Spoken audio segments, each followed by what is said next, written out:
காரைக்குடி பிரபுடைய பித்தலாட்டங்கள் பேசியிருந்தேன்ல, ரூசோ கொலை வழக்கை பத்தி பேசியிருந்தேன். இந்த ரூசோ கொலை வழக்கும் எங்களுக்கு எந்த சம்பந்தமே கிடையாது. இது வந்து அவதூறு பரப்புறீங்க. தடை செய்யப்பட்ட ஒரு புத்தகத்தை எடுத்துட்டு சாட்டை பேசாருன்றாங்க. புத்தகத்தை தடை பண்ணது யாரு? புத்தகம் தடை செய்யப்பட்டுச்சு. தடை செய்யப்பட்டதுனாலேயே அந்த புத்தகத்தோட கருத்தெல்லாம் பொய்யான கருத்தாயிராதுல.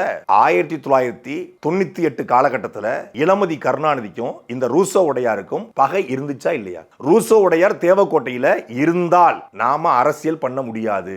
ஏன்னா ரூசோ வேதநாயக உடையார் நான் கேள்விப்பட்ட வரைக்கும் ஒருத்தர் கூட அவர் தப்பான ஆள்னு சொல்லல. திமுகவிலே, அதாவது சேத்தில் பூத்த செந்தாமரைன்னு சொல்லுவாங்கல்ல, திமுகவிலே இருந்த மிக நேர்மையான, மிக உண்மையான, அதனாலதான் நல்லவன் நாட்டில் வாழ முடியாது, நல்லவன் தான் சீக்கிரம் சாவு வந்துருமே, நல்லவராக இருக்க போய் அவர் இறந்து போறார். இந்த தேவக்கோட்டை பகுதியில் ரூசோ தேவநாயகம் உடையார் இருந்திருந்தார்னா மிகப்பெரிய மனிதராக வந்திருப்பார். சொல்ல போனா ஒரு இன்னைக்கு தமிழ்நாடு அமைச்சர்கள்ல முக்கியமான பெரிய கருப்பன் ராஜகண்ணப்பனுக்கு ஈக்குவலான, அதை விட பெரிய அமைச்சராக இருந்திருப்பாரு.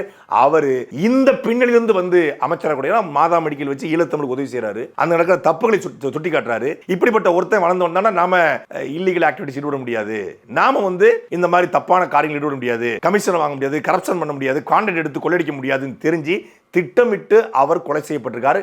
அது பின்னணியில இந்த KR ராமசாமி, இந்த இருமதி கருணாநிதி பிரபுவோட அப்பா எல்லாரும் இருந்திருக்காங்க. இது ஆதாரப்பூர்வமா எல்லாருக்கும் தெரியும். அந்த பகுதியில் இருக்கக்கூடிய எல்லா மக்கள்கிட்டையும், அது ரூசோ உடையாருடைய குடும்பமா இருக்கலாம், அவருடைய உறவினர்களா இருக்கலாம், தேவக்கோட்டில் வாழக்கூடிய சாதாரண பொதுமக்களுடைய மனசுல ஆறாத வடுவாக இருப்பது ரூசோ அவருடைய படுகொலை.